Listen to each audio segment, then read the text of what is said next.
Bem, a gente vai falar agora sobre essa sessão. As sessões anteriores, elas em princípio não têm nada a ver com machine learning ou deep learning. Elas são um algoritmo que a gente chama de algoritmo de referência, né? Um algoritmo baseline que você usa para como referência, e qualquer proposta, qualquer novo algoritmo tem que ser melhor que esse algoritmo baseline que a gente viu nos vídeos anteriores. Essa sessão aqui que começa vamos dizer assim, as partes sobre o machine learning, né? Sobre o algoritmo mesmo que vai ser usado com as redes neurais.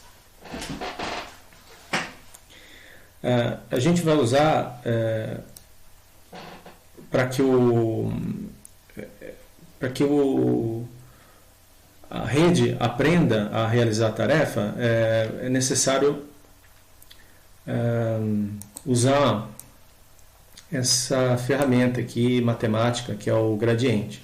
O gradiente é um vetor cujas componentes são derivadas, né? Essas derivadas são derivadas de uma função. Essa função ela mede o quanto a rede está errando naquela tarefa.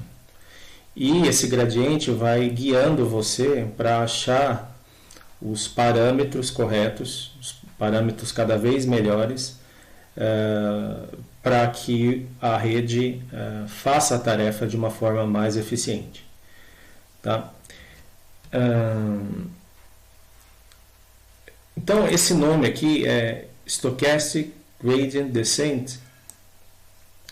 Posso explicar aqui. Esse descent tem a ver com a descida, porque, na verdade, a ferramenta matemática gradiente ela vai indicar a direção, o caminho em que você tem que aumentar a função. Mas a gente, em geral, não quer que aumente essa função, porque essa função é o erro. Nós queremos que diminua o erro, ou seja, diminua o valor dessa função.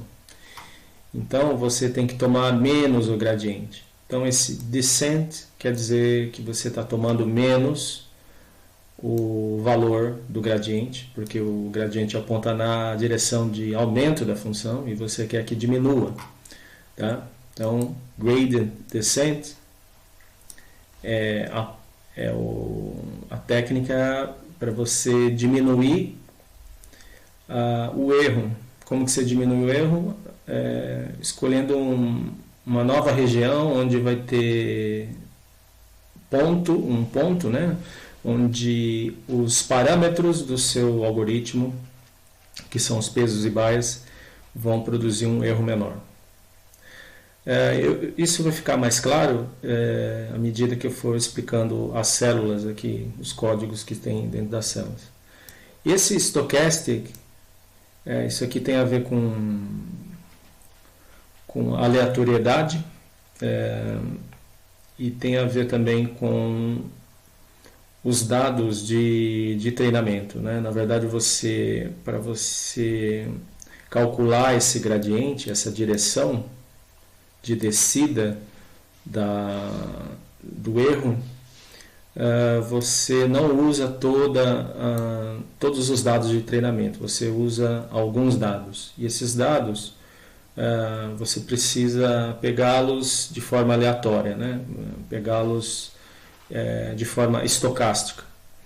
E também não convém você pegar todos os dados, basta pegar uma parte dos dados, né, de forma aleatória, e aí você calcula esse vetor que vai apontar a descida, para onde que está a descida da loss, que é a função erro. Bom, melhor coisa é ir explicando aqui. Aqui eu acho importante falar sobre esses 7 passos que são 7 passos que qualquer algoritmo de machine learning, ou a gente pode dizer, a maioria dos algoritmos de machine learning obedecem esses 7 passos aqui, não só redes neurais, tá certo? Então, esse primeiro passo é onde você vai inicializar todos os pesos, todos os parâmetros do seu algoritmo.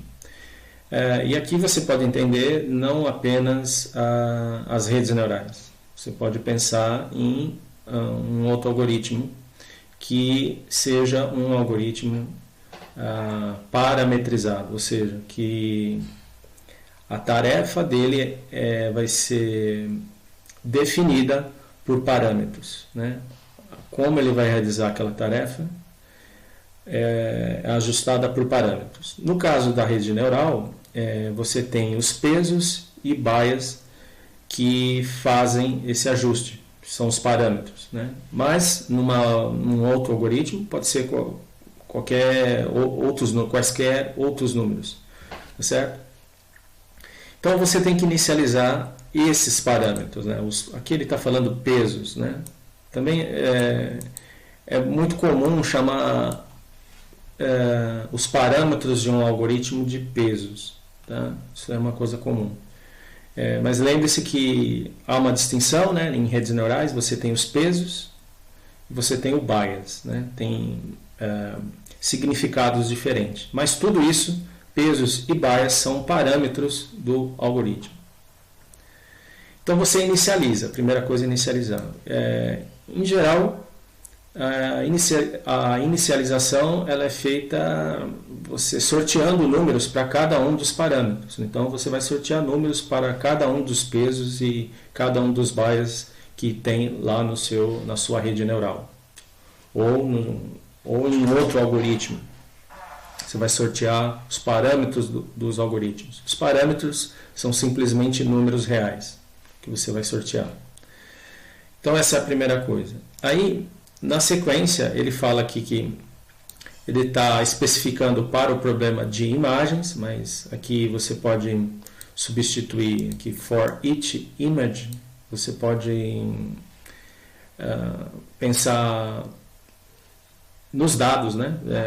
Você, para cada linha de dados de um data frame, ele fala que use esses pesos, né, que você inicializou aqui, use esses pesos para predizer se aparece, se a sua rede, aqui no caso, vai falar que aquela imagem é um 3 ou um 7. Mas aqui você pode generalizar, pensar que são dados de entrada que você está colocando na sua rede. A sua rede vai predizer conforme esses pesos que foram inicializados, vai ter uma predição.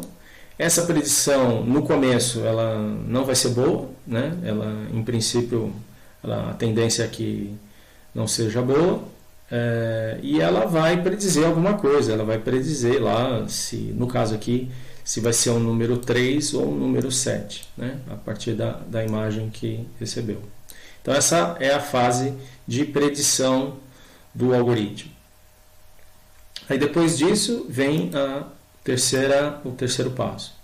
Aí ela fez a predição e aí você tem que calcular o quanto, né, esse modelo é bom, né? E aí você precisa de uma função que a gente chama de loss, né, ou função de custo. É a função que vai medir o erro do seu algoritmo, da sua rede neural, no caso. Então, note o seguinte, que essa função que vai medir o erro, ela é uma função, né, os argumentos que nós estamos interessados em mudar para melhorar a performance são os pesos. Então, essa função de custo é uma função dos pesos. Então, se eu tiver pesos, os pesos ideais, essa função ela vai atingir um valor menor possível. E é isso que é o nosso objetivo, que essa função de custo seja o menor valor possível. Aí o quarto passo é você calcular o gradiente. O gradiente eu já expliquei isso, né? Eu já expliquei esse conceito de gradiente naqueles vídeos anteriores. Esse gradiente nada mais é do que um vetor. Ele vai apontar na direção, né? Esse é um vetor que vive no espaço dos parâmetros, né? Então, você tem um espaço definido pelos parâmetros. Esse gradiente ele vai apontar em que direção você tem que mudar os valores, né? O conjunto de valores que foi inicializado, ele é representado por um ponto nesse espaço. E esse gradiente é um vetor, uma seta que indica em que direção você tem que caminhar para que você mude aqueles valores, ou seja, que você mude aquele ponto para um novo ponto, e esse novo ponto vai fazer com que essa função de custo, a loss, diminua. Então esse é o quarto passo. Mas aqui nesse quarto passo é apenas o cálculo do gradiente, né? Você vai calcular o vetor. No quinto passo é onde você vai fazer a atualização, né? O que ele chama aqui de step. Então, você vai fazer a atualização dos pesos. Então, você vai modificar você estava... quando você inicializa aqui os pesos, isso daqui você pode representar por um ponto no espaço desses parâmetros. Você vai ter esse vetor, o gradiente. Então, a partir desse vetor, você consegue identificar qual que é o novo ponto, ou seja, o novo conjunto de pesos que a sua rede deve ter para que você diminua a função de custo. Então, esse é o quinto passo.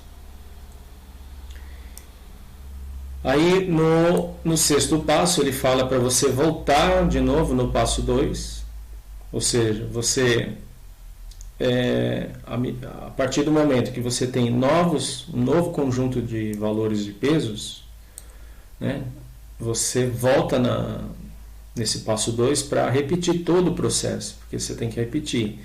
Então, as predições agora vão ser melhores, porque são novos pesos, e esses pesos são melhores do que os antigos, e eles vão conseguir predizer melhor, então a performance é melhor, e aí você repete de novo todos os passos, o 2, 3, 4 e 5. E você pode fazer isso até e criar um critério de parada, né? Porque ele vai ficar aqui num certo loop das etapas 2, 3, 4 e 5, né? Vai ficar num loop aqui. E a sétima é o critério para decidir a parada desse loop, que vai ficar entre os passos 2 e 5, né? Isso daqui é bem geral, tá representado aqui por esse diagrama, né? Então esse é o primeiro passo, o segundo passo, o terceiro, quarto, quinto, volta para o segundo, fica nesse loop até um momento em que você acredite que a performance da sua rede já é boa, né? Ela está predizendo de forma razoável. E aí você para.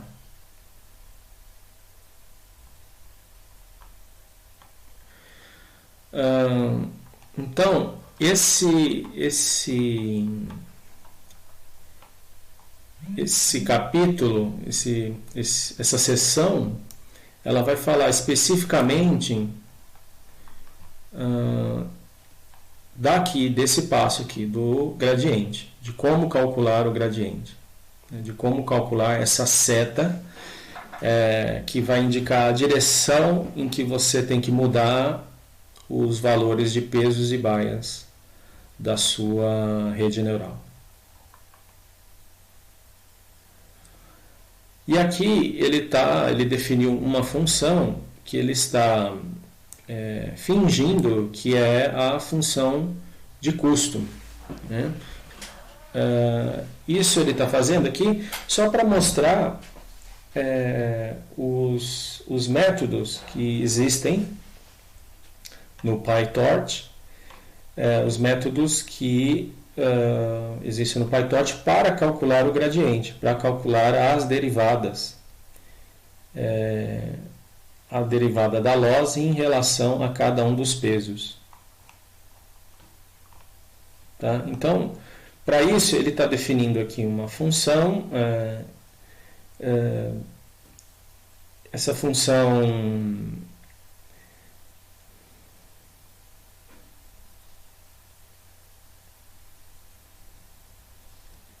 simplesmente é uma função para ilustrar só o funcionamento desses métodos.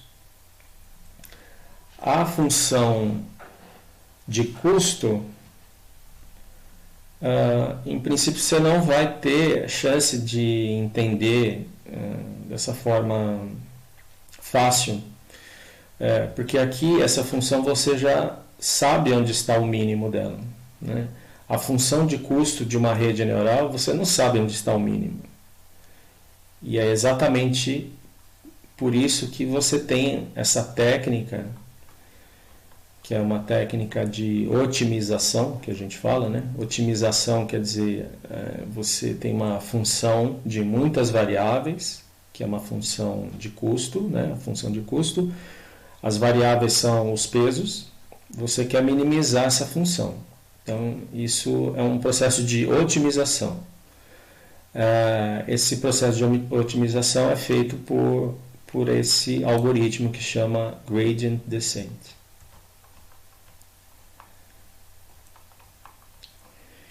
Então aqui é só apenas ilustrativo, né? Então tem uma função. Essa função é bem simples, a gente já sabe onde é o mínimo, né? O mínimo está aqui. Aqui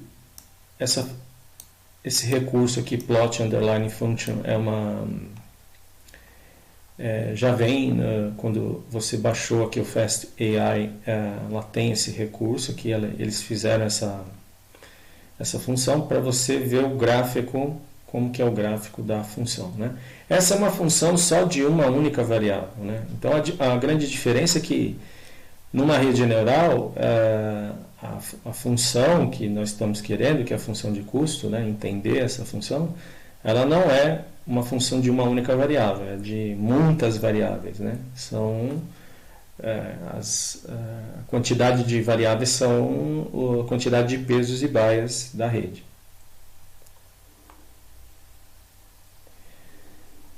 E aí ele vai falar, né, ele vai falar exatamente que está explicando aqui como que, vamos imaginar que você começou com seu parâmetro, que é a variável x aqui, que é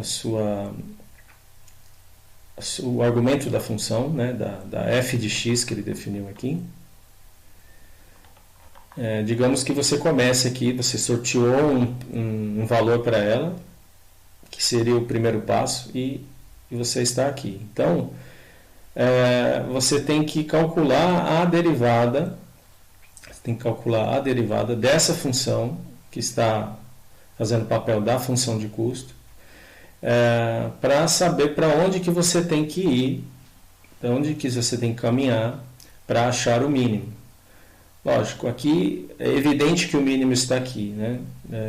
Não haveria problema aqui nesse caso, de já determinar onde é o mínimo. Mas você está fingindo que não sabe onde é o mínimo e está tentando mostrar como que faz isso através das derivadas. Então, a derivada ela vai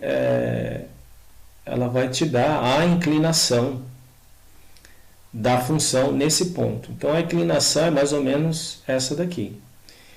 E a inclinação é uma inclinação de descida, porque à medida que você avança com x, você desce. Tá?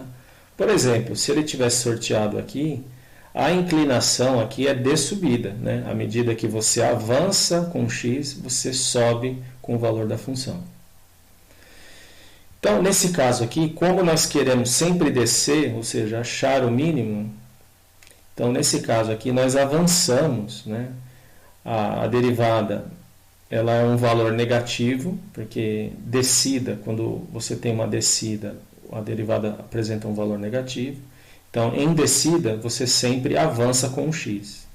Agora, se você sorteasse um ponto aqui, o que você deveria fazer? Você não poderia avançar, porque a derivada é uma subida. Então, numa subida, a derivada é positiva. Então, você, no caso, quando a sua derivada que você calculou é positiva, você não sobe com o valor de x, você tem que descer com o valor de x. Então, você desceria aqui. Né?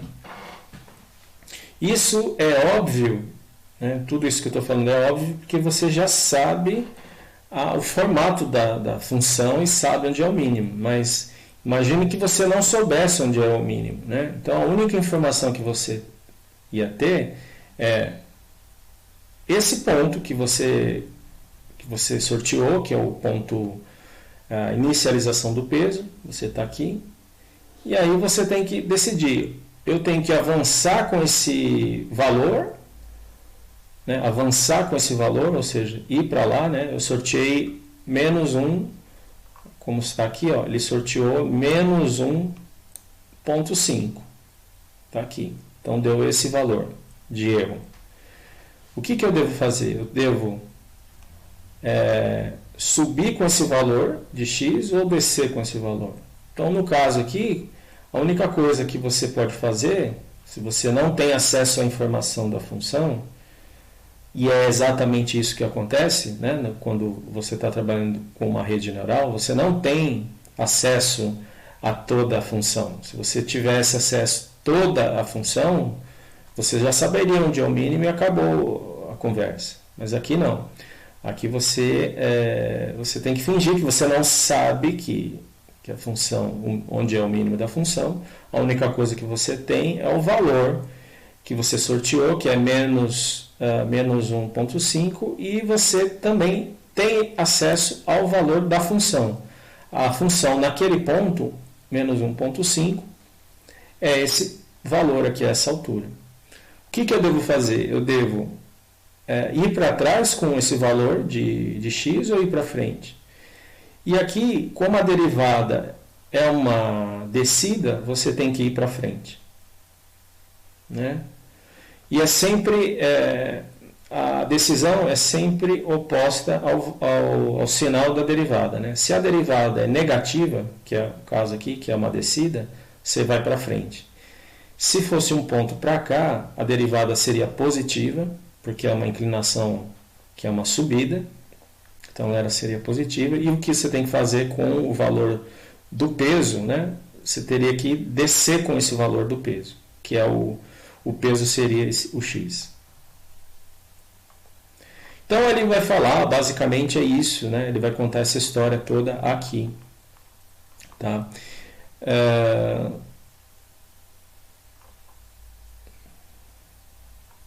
Então vamos ver, agora aqui nessa subseção ele vai falar propriamente dos métodos que existem dentro do PyTorch para você calcular essas derivadas. Né? Esse cálculo de derivadas é feito automaticamente pelo PyTorch. Então a primeira coisa que você deve fazer, ele ainda está considerando, né? Vamos considerar que você esteja com essa função aqui, né? Essa função que você definiu. E aí você cria uma variável, essa variável está fazendo o papel de peso, né? É um único peso aqui no caso, está fazendo o papel de um peso, e ele definiu como um valor aqui, 3, né? 3, no caso, então, estaria para esse lado aqui, né? Aqui ainda não dá para ver pelo gráfico, mas estaria mais ou menos, se a gente tivesse que desenhar um pouco mais essa parábola, estaria mais ou menos aqui, assim, aqui em cima, né? Subindo aqui, mais ou menos aqui em cima. Então, o valor 3, né, do argumento da função. O argumento da função seria o peso, né? Então, o que você faz? Você define a variável, ou seja, você está aqui, aqui seria, você está inicializando, né, é o primeiro passo, inicializando os pesos. No caso, é um único peso só, está inicializando. E aí você tem que usar esse método, né, que ele está falando aqui. Vocês perceberam que usamos esse método, né, que tem esse método, está fazendo essa pergunta, né? Notaram? Né? Então, quando você define a variável peso usando esse método, você já está falando para o PyTorch que você quer acompanhar a variação, qualquer tipo de variação que você fizer sobre a variável xt, que é um peso, e calcular as derivadas em relação a essa variável que você já está definindo. Então é exatamente isso que essa função requires underline grad underline está fazendo, né? Você vai acompanhar a variação, né? Vai acompanhar se você tiver uma função, que no caso uma função de custo que dependa dessa variável, você vai conseguir fazer a derivada em relação a essa variável da função loss, certo? É isso que esse método está fazendo, tá? Ele vai explicar mais coisas aqui, eu não estou falando tudo, né? Exatamente tudo. E aqui, esse YT seria a loss, né? A função de custo. No caso, a f de x de t, né? A loss, nós estamos imaginando que é essa função aqui que ele definiu, essa daqui. Tá? Bom, eu vou rodar essa célula aqui, porque vou rodar todas essas células para a gente acompanhar.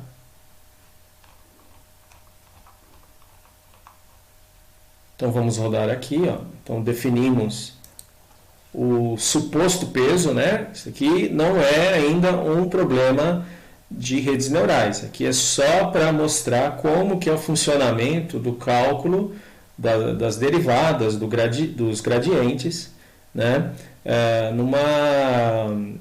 Numa situação hipotética.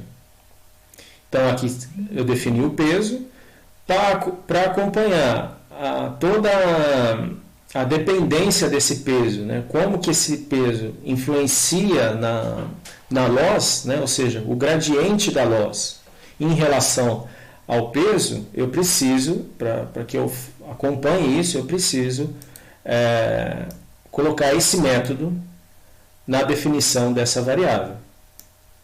Tá? Tem que colocar esse método aqui. E aqui ele definiu esse aqui seria a loss, seria o peso, quer dizer, a função de custo, ou seja, o YT é exatamente a variável em que vai medir a performance do seu algoritmo, que no caso é essa parábola, certo? É exatamente essa parábola aqui, definida aqui.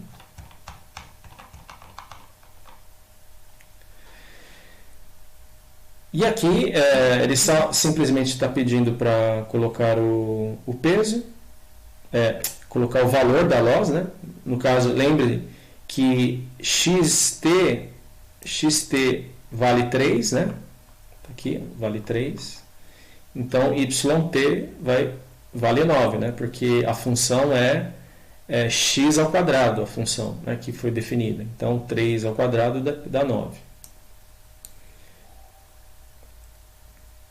E aqui ele está dando uma informação, ó, que ele está falando o seguinte, ó, se você quiser calcular o gradiente dessa função em relação a xt, você pode. Por quê? Porque xt você usou esse método. Tá? Então, quando aparece essa informação aqui no output, quer dizer, significa isso, que você é capaz de calcular o gradiente dessa saída aqui, né? Dessa variável yt. E para você explicitamente calcular o gradiente, né? A derivada, né? Derivada, pessoal, aqui ele usa, eu preciso falar uma coisa, aqui ele usa assim, meio que indiscriminadamente o termo gradiente e derivada como se fosse a mesma coisa. Tá? Tem uma diferença, né? Em matemática, você tem a derivada e você tem uma outra coisa que é o gradiente. O gradiente seria um conjunto de derivadas, né? Ou seja, um vetor cujas componentes desse vetor, né, os elementos lá desse vetor são derivadas. Tá? Então, o gradiente é isso. E derivada é quando você deriva, que nem aqui, nesse caso, que eu estava explicando, estava derivando essa função, né, você deriva em relação a uma única variável. Né?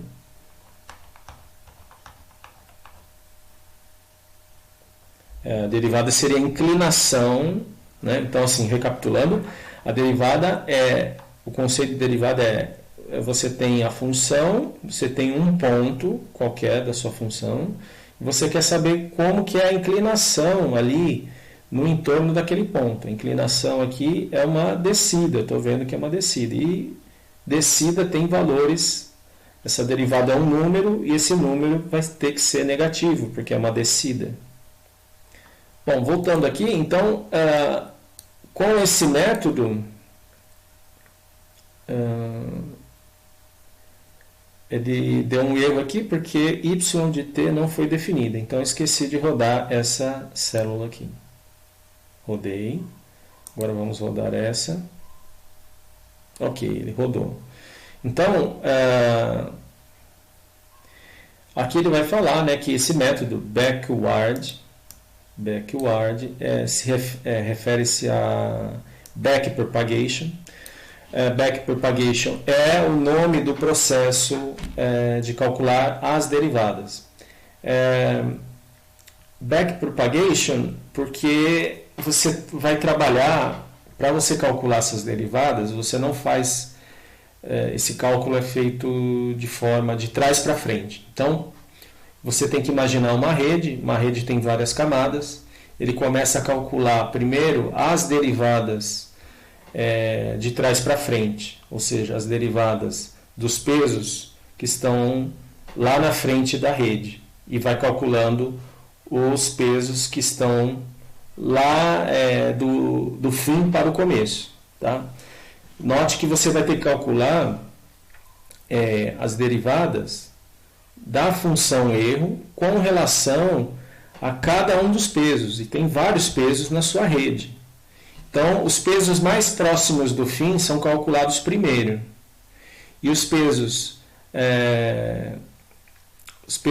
lá no começo são calculados por último. Então, por isso que se chama backpropagation, né? Porque nesse algoritmo é um algoritmo mais inteligente você calcular essas derivadas, e é mais conveniente você começar do começo, quer dizer, lá do fim da rede para o começo. E aí, uma vez que você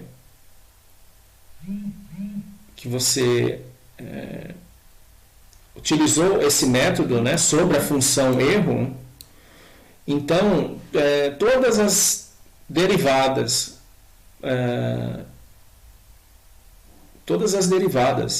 de y de t podem ser calculadas. Aqui só vai ter uma única derivada, porque você definiu apenas um único valor, um único peso, aqui, ó, que é esse valor 3.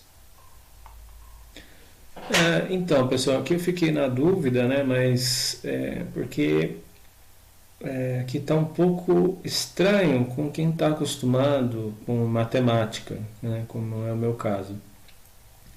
Aqui ele está calculando o gradiente, né? No caso, como é uma única variável, você pode dizer simplesmente a derivada. Então, a derivada da função f com relação à variável xt, né? Ou seja, a função f, no caso, está representando a função de custo, o erro, e o xt está representando o peso. Então, nesse caso aqui, deu 6, né? Deu 6 o valor, né? E aqui embaixo ele está falando por que deu 6, né? Deixa eu explicar só uma coisa. Quando a gente fala de derivada, a gente sempre se refere, né, a operação de derivação é em relação, você aplica a uma função.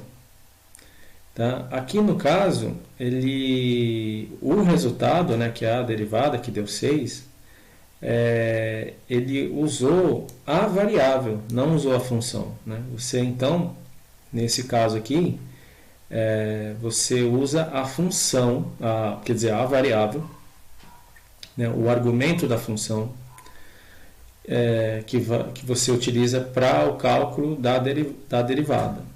Tá? Eu vou utilizar alguns slides aqui para explicar melhor isso que eu estou falando. Então, vamos tentar mostrar matematicamente como que as coisas estão acontecendo, né? Então, você definiu uma variável xt, que eu estou representando aqui por x, tá certo? Você definiu ela como 3, então x igual a 3, como está aqui. Aí você usa esse método para dizer ao PyTorch que você quer derivar qualquer função que dependa dessa variável xt. Essa variável xt, ela está fazendo o papel aqui dos nossos pesos e baias, né? Então aqui como se você tivesse um modelo com um único peso, um único parâmetro, xt, que é o x igual a 3. Aí você tem uma função f, que foi definida anteriormente, que está representando a função de custo, a loss, né, como é chamado de loss no livro. Nessa função de custo, você está guardando ela nessa variável yt. Então, a função que foi definida, ela é desse tipo, é uma f de x igual a x ao quadrado. Tá? Essa está fazendo o papel da nossa função de custo. E aí o que você faz, você pede para o PyTorch calcular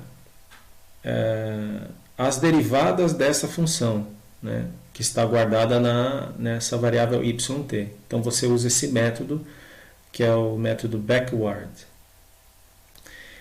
E matematicamente, se você tivesse que fazer isso de forma analítica, você então estaria aqui nessa fase implementando analiticamente, né, de forma matemática, a derivada da função f. Né? Então a função f é x ao quadrado, como está aqui. A derivada de f é 2x. Então nessa fase você estaria fazendo isso. Isso daqui, nos vídeos anteriores, aqueles vídeos introdutórios, a gente fez essa implementação, essa parte aqui, com o pacote SymPy. Não sei se vocês estão lembrados, mas nós fizemos essa parte, onde propriamente é o cálculo da derivação, com o pacote SymPy. O pacote SymPy, ele trabalha como se você estivesse fazendo um curso de cálculo, né? Ele faz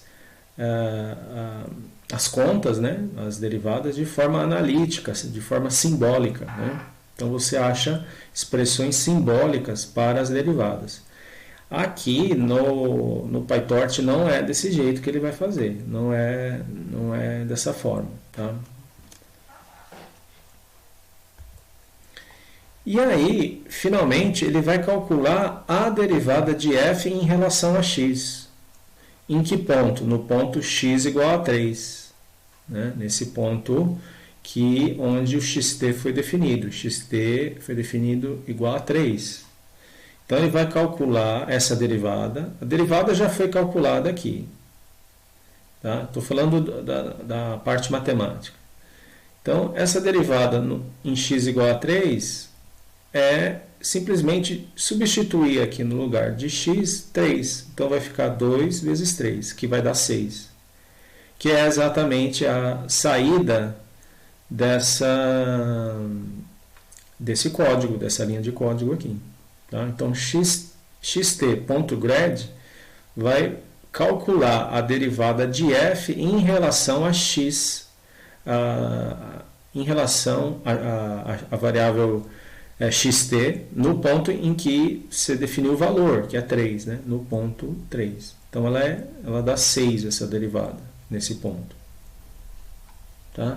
Então, isso aqui seria a explicação desse código, uma explicação num nível matemático simbólico. Então, aqui está, né, o trecho de código que eu expliquei, né, essas células aqui, né, a partir dessa daqui até essa daqui. Aí o que ele vai fazer agora é pensar em vários valores para o xt. Né? Então aqui você tem uma lista de valores. Né? Então ali tem os valores 3, 4 e 10. Então xt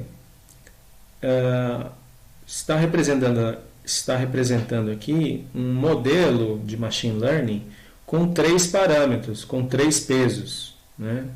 Quando eu falo pesos, pesos e baias, né? Tá? 3 parâmetros, ou 3 pesos, ou 3 pesos e baias. Então, você definiu agora um conjunto de pesos, né? Um conjunto de valores para o seu modelo, um conjunto de valores dos parâmetros do seu modelo. Aqui ele vai definir uma outra função parecida com aquela, só que ele vai elevar cada um dos números aqui da lista ao quadrado e depois somar, né? Então, usando esse método sum, que ele vai somar todos esses números que ele elevou ao quadrado. Então, vai ficar 9 mais 16 mais 100. Certo? E vai repetir os códigos que a gente fez anteriormente. Então, ele vai criar a variável yt, que vai ser a função, né? Vai ser onde está implementando a função de custo aqui. Né? A função de custo. Nesse ponto, porque quando você olha para esses 3 valores, isso daqui representa um ponto nesse espaço de parâmetros. Esse espaço de parâmetros é tridimensional, né? Porque são 3 valores. Então, a loss nesse ponto xt, esse ponto do espaço de parâmetros, vale 125.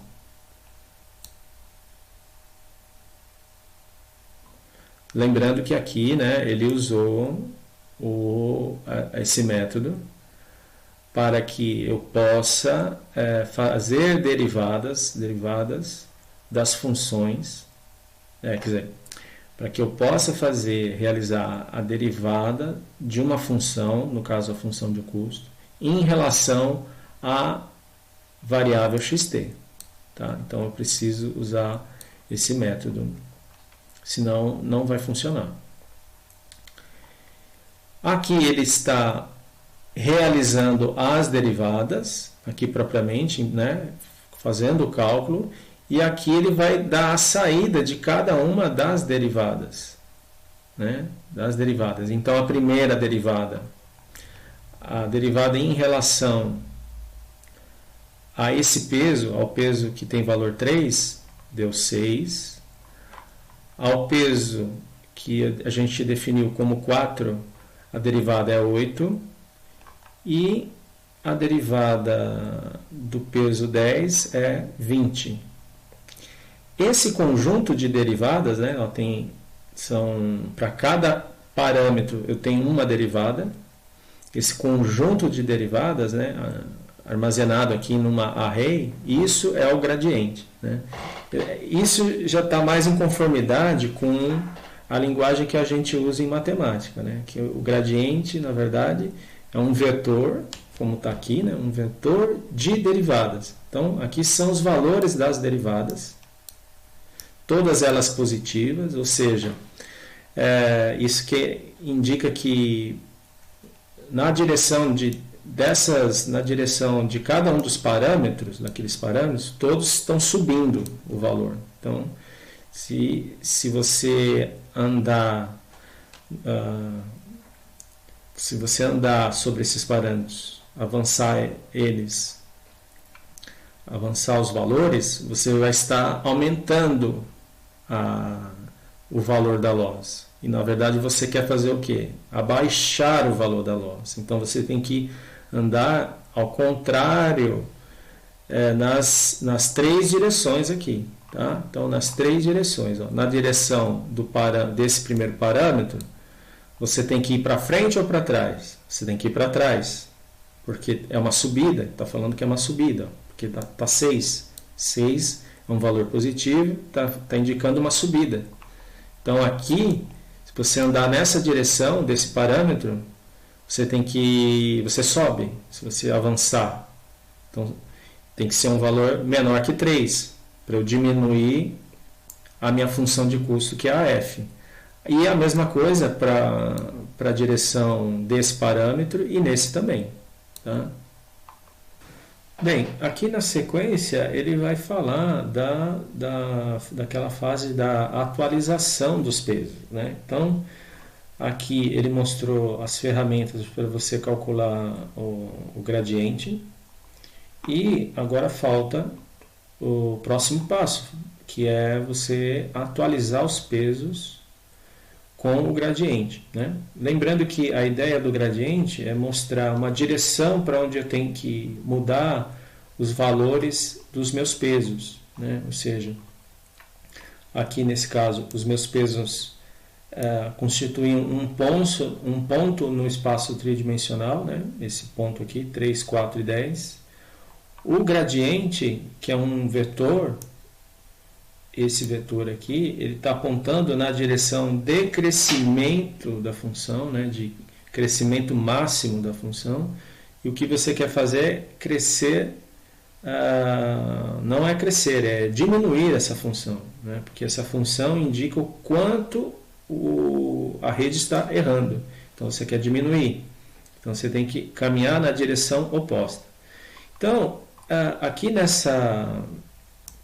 nesse código aqui de modelo, né, ele está indo, olha, ele está utilizando esse menos igual, né, ou seja, ele está subtraindo da variável peso, está subtraindo o gradiente, né, porque tem que ir na direção oposta, né, o gradiente é esse vetor. Então você tem que ir na direção oposta, porque o gradiente vai na direção de crescimento máximo. Você não quer que ela cresça. Você quer fazer exatamente o oposto. Então, por isso a razão de usar a menos igual, que ele vai tirar de W essa quantidade aqui, gradiente, vezes uma coisa aqui que é o que a gente chama de learning rate, né? que é a taxa de aprendizado, ou seja, o quanto você quer que ele caminhe nessa direção. Você pode você tem essa direção, esse vetor, é uma seta dentro do espaço que você está, no espaço dos parâmetros, e você quer andar quanto? Você quer andar... Aqui ele sugere que você ande, que esse learning rate seja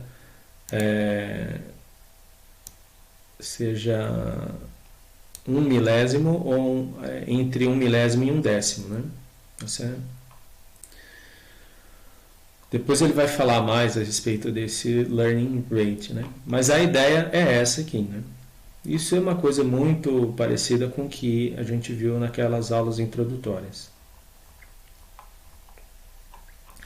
Aqui ele vai mostrar alguns exemplos de como que você pode caminhar, né, até o mínimo da função usando comprimentos, né, comprimentos de learning rate diferente. Se você tiver um learning rate muito pequeno, você vai andar de pouquinho em pouquinho. Só que o treinamento se torna lento também se você andar de pouquinho em pouquinho. Mas é muito mais a chance de você ir até o mínimo da função é mais garantido com um learning rate pequeno. Entretanto, você pode gastar muito tempo para fazer isso, né? Então, existe um custo-benefício aí na escolha do tamanho do learning rate. Se você escolher learning rates muito grandes, olha só o que acontece. Você começa a caminhar, né? Ele está falando que a derivada, ele começa nesse ponto e a derivada é para baixo, então ele tem que ir para baixo. Então ele vai dar um passo para frente. Só que esse passo para frente, como ele é muito grande, ele vai cair num ponto da função que é aqui em cima. Ou seja, ao invés de ele diminuir, ele está aumentando o valor do erro, né, da função erro. Então, a performance da sua rede neural vai, ao invés de melhorar, vai piorando, né, porque o erro está aumentando. Então, esses passos aqui, esses passos de learning rate, aumentam cada vez mais o erro. Então, você pode piorar ainda mais a situação da aprendizagem da sua rede, né? Usando um learning rate muito grande.